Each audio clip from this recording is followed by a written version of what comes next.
unless you do titers, you won't know if somebody has antibodies against the D antigen, okay? And we want to prevent somebody from developing antibodies against the D antigen, because that might need to be the only way they get blood to save their life. If they already have antibodies against it, that's not gonna work. So it's a very, very, very last resort, if ever done. So, if we donate to positive, does it matter if they get positive or negative? So if they already have the D antigen, does it matter if we give them blood without the D antigen? It's a cipher, it's an absence of something, so it's not gonna matter if I give you something that has no antibodies in it, right? So someone who is A positive or A negative, if we can give A negative to either positive or negative, do we want to give negative, A positive to someone who's still A negative? No. All right, so if it's A positive, we only want to give A positive to somebody who is already positive. All right? So we only want to give A positive to A positive, or A positive to AB positive. If you're negative, all right, you can get negative. If you're positive, you can also get negative. So, someone who is A negative can donate to either positive or negative. All right, because we're adding nothing. But if you're positive, you only want to give to someone who's already positive. Because if we give positive to negative, that's going to start an immune response, and they're going to make antibodies to the D antigen. Okay? So you only give positive to positive, but negative can go to either. It's a blank. We're not going to change anything. All right, so B positive.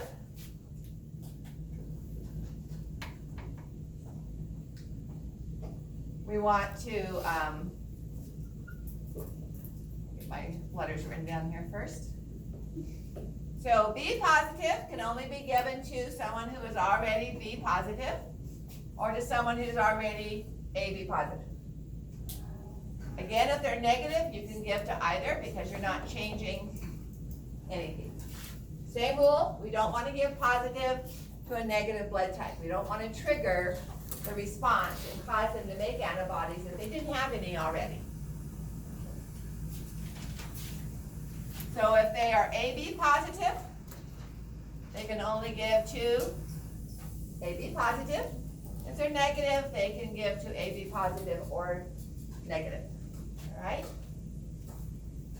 So O positive, I'm going to write this out in a row so I have room down here at the bottom.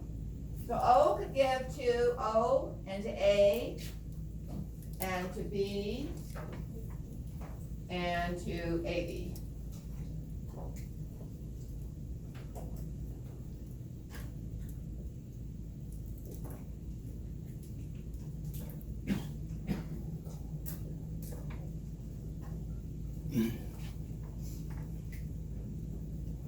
And again,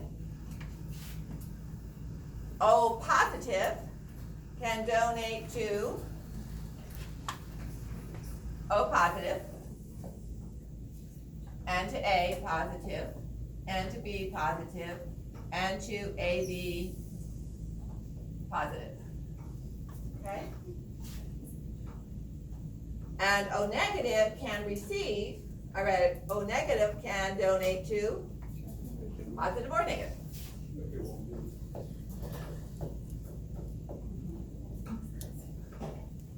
Yeah. So O positive has the D antigen, but on the board it doesn't? So O positive has the D antigen. On the board it says none? Yeah, it should be D. It should be okay. Thanks.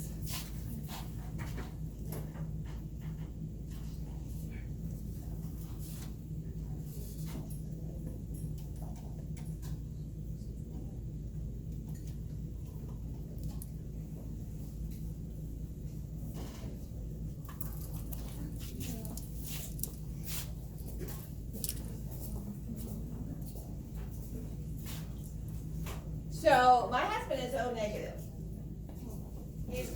constantly getting phone calls from blood banks because it's not the rarest of blood types, that's AB, but you can donate to O positive, O negative, A positive, A negative, B positive, B negative, AB positive, AB negative. So in a pinch, his blood type is universally accepted, all right? So this is called the universal donor.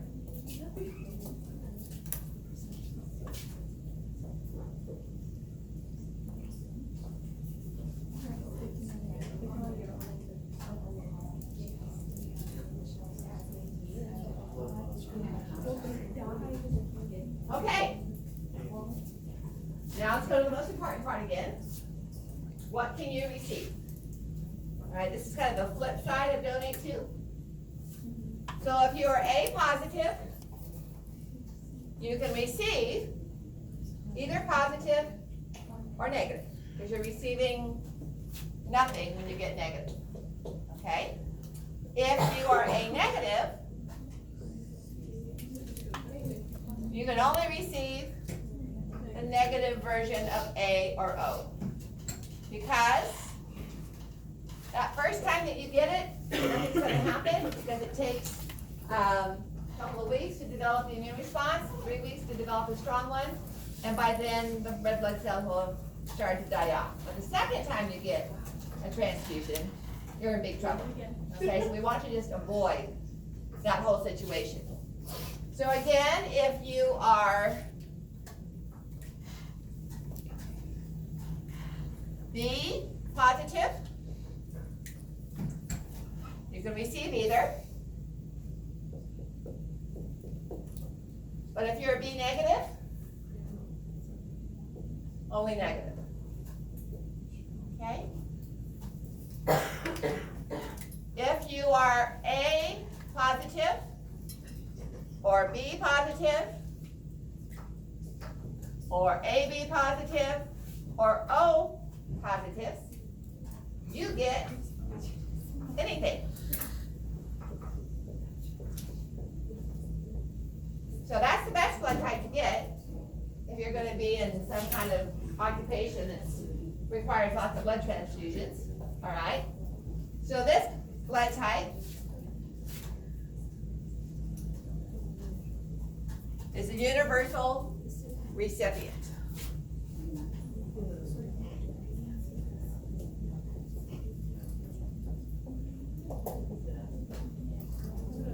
A little selfish, because who can AB positive donate to? How many different blood types can AB positive donate to? Only itself, all right? And yet it gets everybody else's. Okay, O positive can only receive O, because remember it has antibodies against A and B, and now that it has antibodies against D, it can receive either positive or negative. O negative that could give to everybody can only receive O negative, okay? So such a generous altruistic blood type is limited, it can only receive itself. So again, please don't memorize this table. It's way too much information to memorize. You can figure out blood types and antigens by, those are almost the same thing. And antibodies, whatever antigen you have, every antigen you don't have, except for D, and then only if you get exposed to it. And then figure out the rules. Okay, why can you or can you not receive? Once you can figure that out, then you can always determine what you can receive and who you can donate to. Okay? Now for lab today, we're going to do fake blood typing. And it has a step in it that's a little confusing for students, because we've just gotten through talking about what antibodies are present in your blood, okay? when we do blood typing, we use external antibodies to identify the antigens that are in the blood. It's kind of like going fishing with magnets, not for real fish, but kids will fling a magnet on a fishing line and it'll stick to something else that's in this pretend pool. It has a opposite magnet pole on it and pull it out. So that's what we're doing when we do blood typing.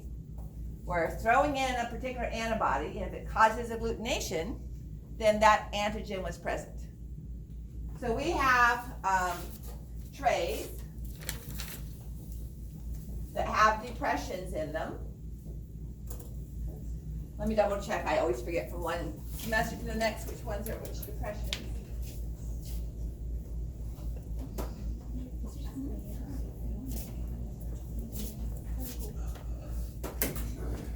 So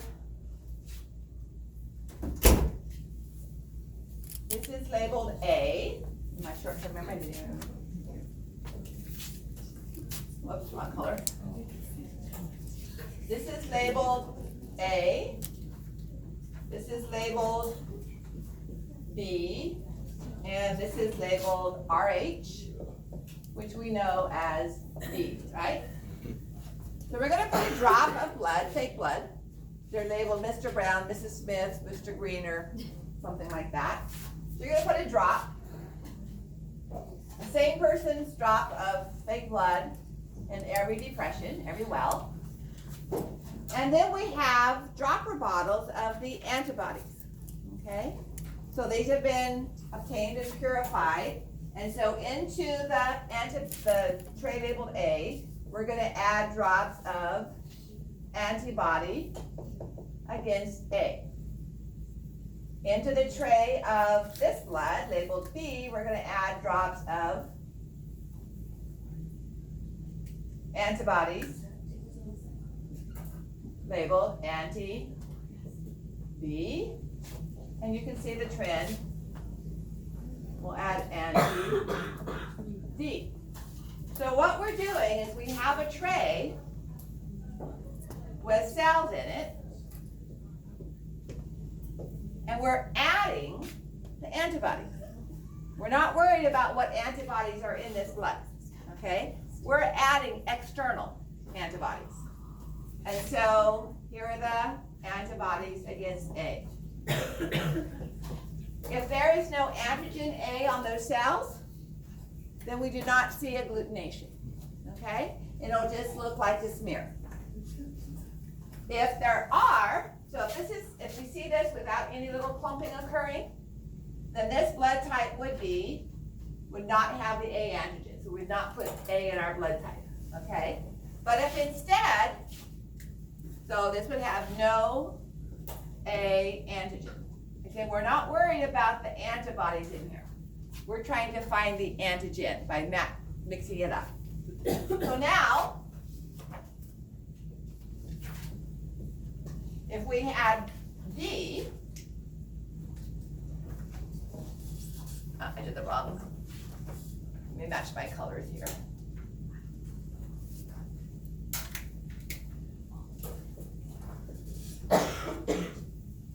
So now if we add, you're gonna make my colors wrong.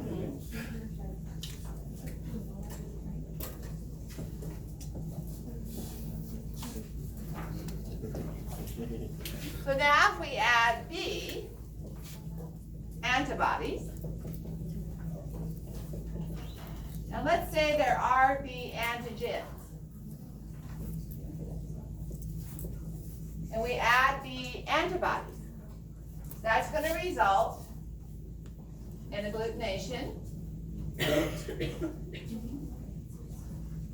we're going to see clumping when you tilt that little tray back and forth. And you can look at it under a dissecting scope, but I don't think we have any of those in here anymore.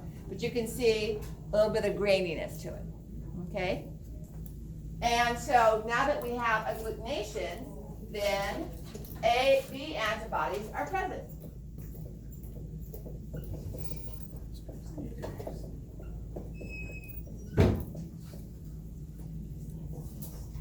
The antigens are present. So we're going to include the letter B in our blood type. Now if we do it for the D antigen, and there is no D antigen,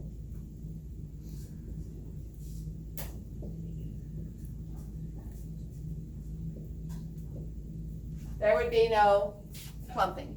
All right, so how would you classify this person's blood type? No A antigen. B antigen is present. No D antigen. What would their blood type be? B negative. Because we identify it for the antigens that are present. If all of the wells show up with clumping, so this would look like this. If we saw this, it would look like that. Okay, so you have B antigen binding to B antibodies, but A antigen and D antigen are not interacting with their antibodies, so our blood type is B negative. Now, if it looked like this,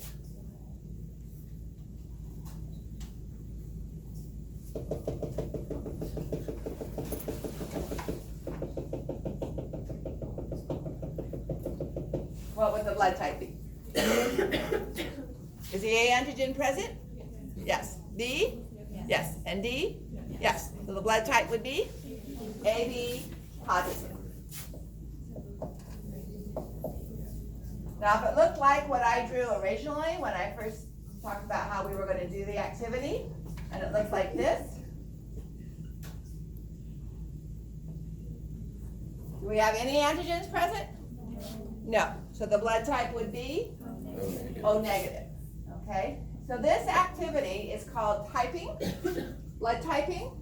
And when we do blood typing, we mix an individual's blood with antibodies from another source. We're not looking for antibodies in their own blood, we're looking for the antigen. So we mix it with different antibodies looking for the agglutination, not clotting, but agglutination. Okay? The second step, so if you're going to go into surgery, all right, and you haven't banked your own blood already, so it's emergency surgery, there are 2 steps before you're given blood, aside from checking your name. Type and cross-match.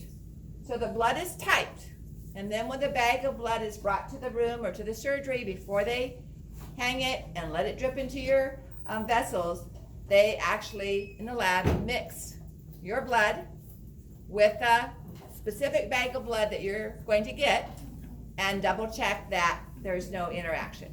Okay, that's the cross-matching component.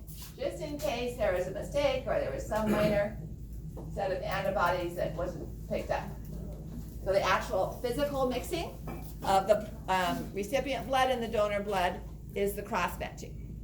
Okay, all right. So still on this topic, before we talk about fetal and then take a break. So you might see questions on quiz or exams that give you, not might, you will.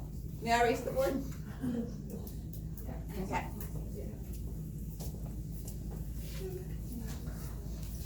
In fact, the very last question today will be of this height. That's why I can guarantee that you will see questions of this. So it can come in 2 formats, all right? Somebody has blood type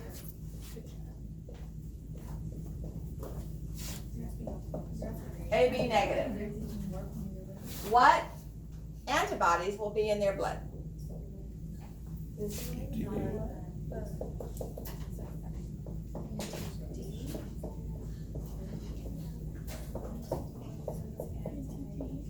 Will they have antibodies against A?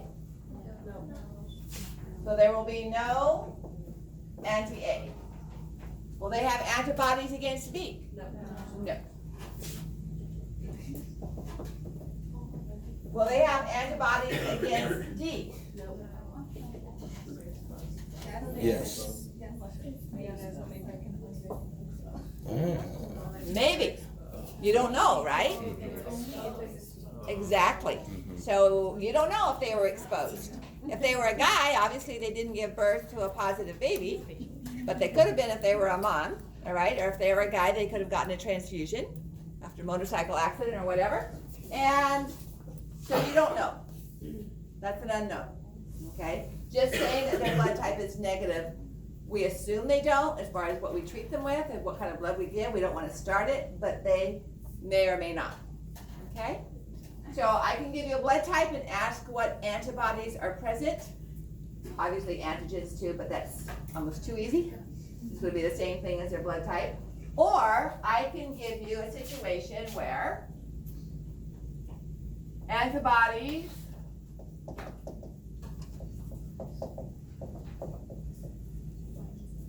present, they have A antibodies. What is their blood type? So we know that A antibodies, they have the B antigen, right? They have the B antigen. So it could be B positive or B negative. Again, you don't know, okay?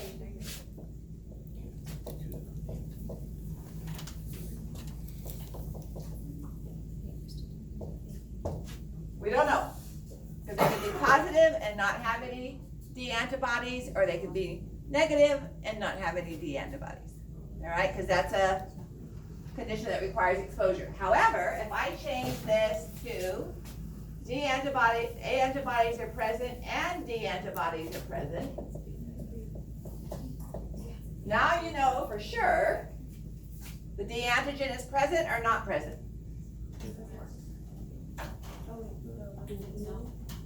If they have D antibodies, is the D antigen present or not present? Not present. Not present. That's why they were exposed to it at some time, but they made antibodies against it. Okay? If they already had the D antigen, they would never make the antibody against it. So now we know they have the B antigen, and we know they don't have the D antigen. So now you can say for sure the blood type is B negative. Okay? So unless they have the D antibodies in this situation, you don't know whether they're positive or negative. If they have the antibody, they're going to be negative. But if they don't, it could be either way. Okay? Just like over here, you don't know what antibodies are present for D unless if they have the D, they're not going to have it, the antibody. So we don't know either way on that side. So again, it's a flip side of the coin. Okay? All right, last discussion before we take a break. And this is a condition known as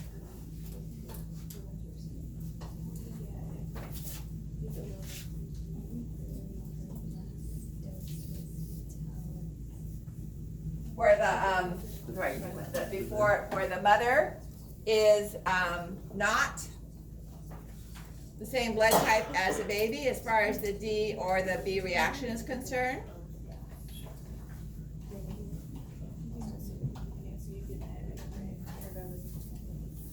If I can get this on here. All right, so if and this only occurs if the mom is negative. All right, if the mom is positive, looking for an image here, hold on a second. If the mom is positive,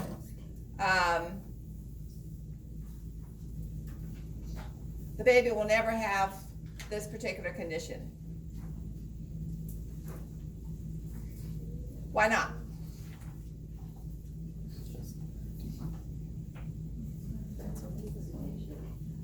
What's the condition? Mother is not the same as baby as far as. So there are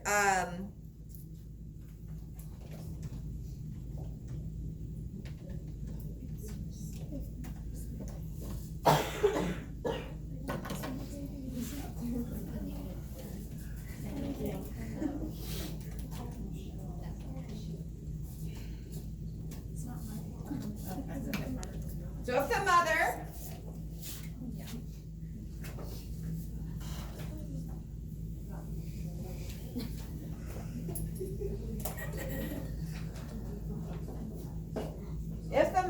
is positive, and the baby is positive,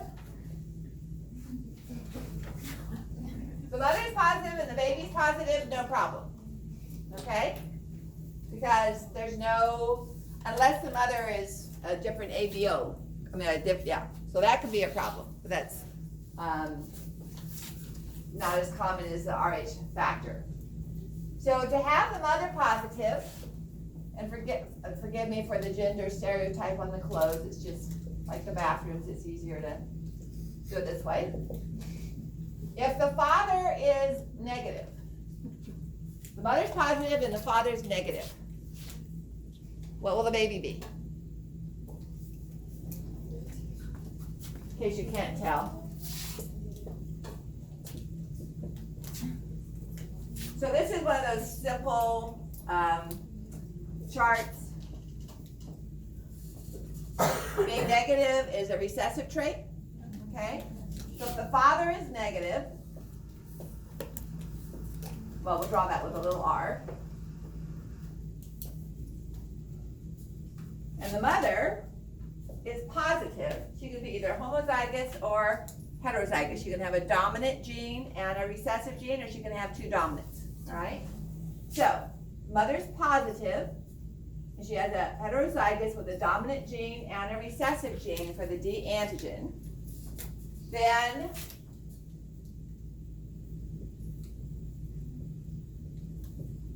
there's a 50% chance for each pregnancy that the baby will end up being positive or negative, okay? Now, is it a problem for the mother? She's positive and the baby's negative? No. So if we have mom, baby, and the mom is positive and the baby is positive, no problem, okay? If the mom is positive and the baby is negative, no problem. What happens is, at birth, that's the separation of the placenta, there is a small mixing of fetal blood with maternal blood. And the baby's red blood cells get into the mother's systemic system. If the baby has no antigen on its red blood cells, remember they only live a few months, they will eventually be broken down in the mother's body and processed just like her own red blood cells. There's nothing on here, provided the AB typing matches, there's nothing on here to trigger an immune response in the mother, okay? Same thing here, they match. So nothing to trigger an immune response. However, if the mother is negative, meaning she has two recessive genes, okay? And the father is dominant positive, homozygous positive, will there be any, every child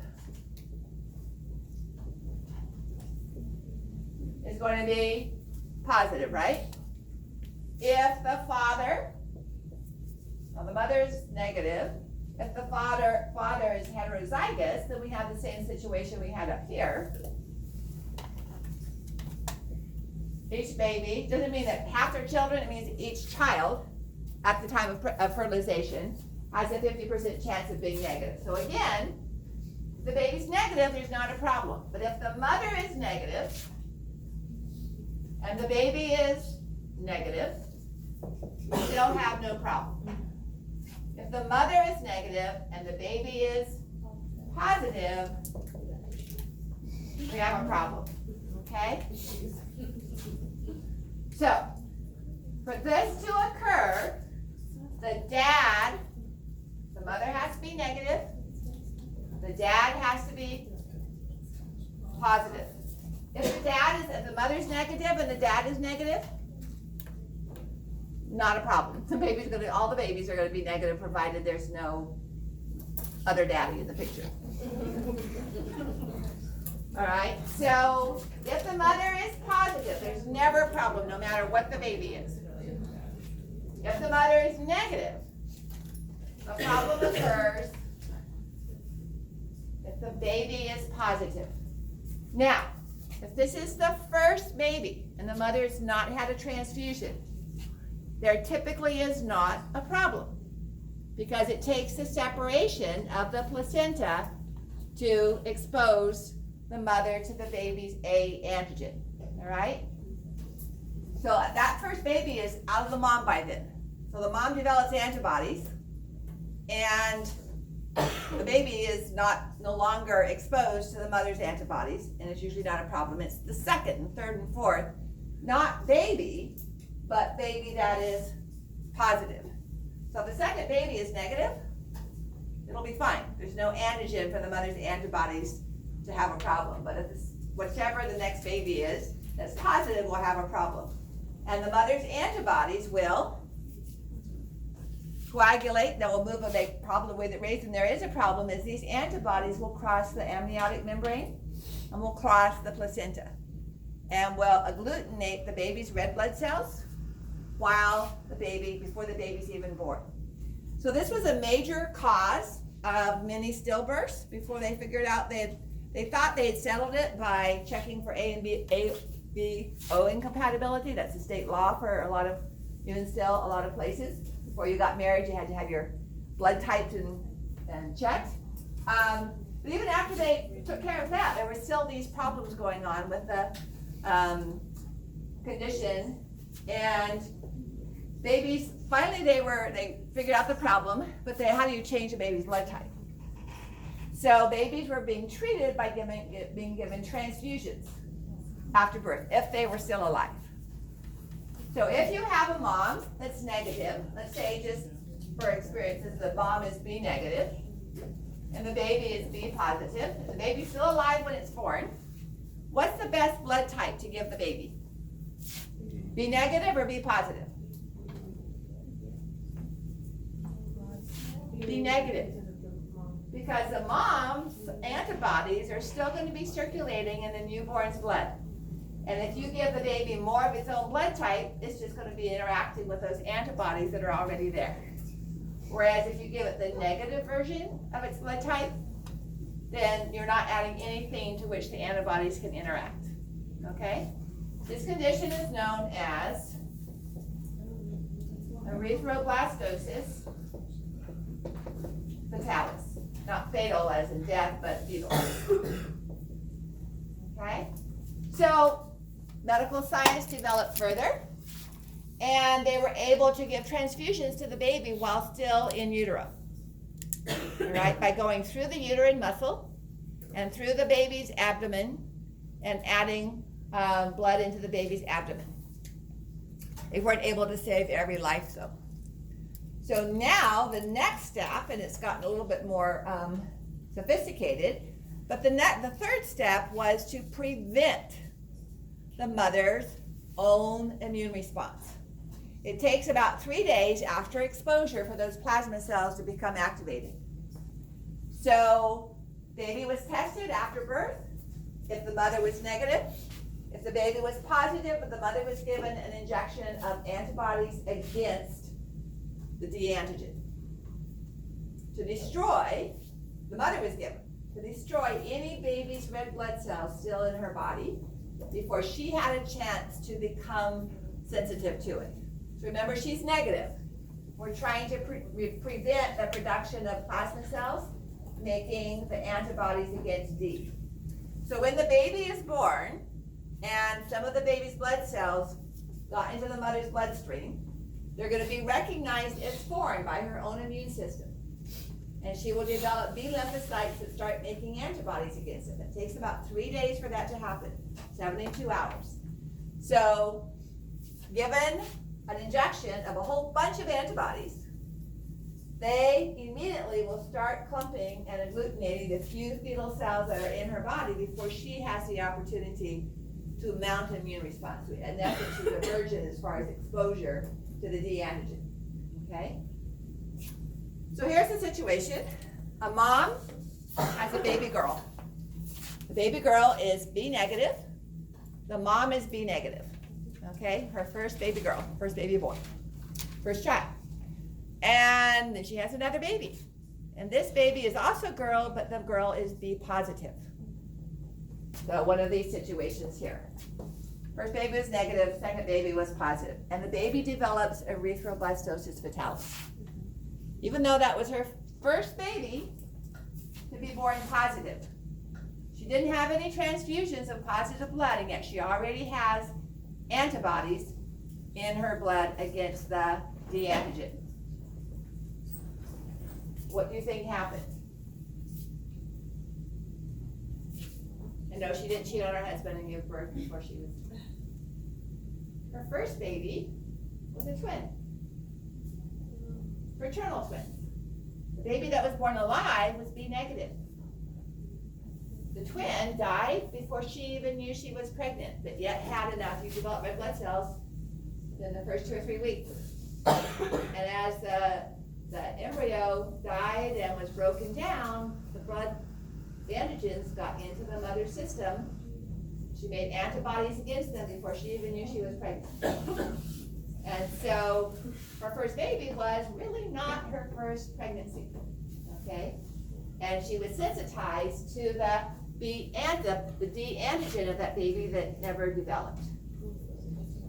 So this is why we don't know, okay? Especially if you're a woman, you might be exposed and just not know it with a pregnancy that you may not have been aware of. So now, women that are negative, they don't even bother to check and see whether the baby is positive or not. The mother is given that shot. It's identified as a RhoGAM shot, which stands for gamma globulins, antibodies against the Rh factor. This is a shot of D antibodies. She's given it a couple of times during pregnancy, before she even delivers the baby, before it's even known whether the baby has a D antigen or not, okay? Just as a preventive measure. Okay, that's our blood typing. Let's take a break, and when you come back, I'll have the kits out for doing blood typing, okay? And as well, I'll have slides out that you can practice your oil immersion if you've never done it before. See if you can find a basophil. What's that word that you just wrote? I'm sorry. RhoGAM, that's the name of the injection. So it stands for gamma globulins, which are the antibodies against the Rh factor. Goes on lecture.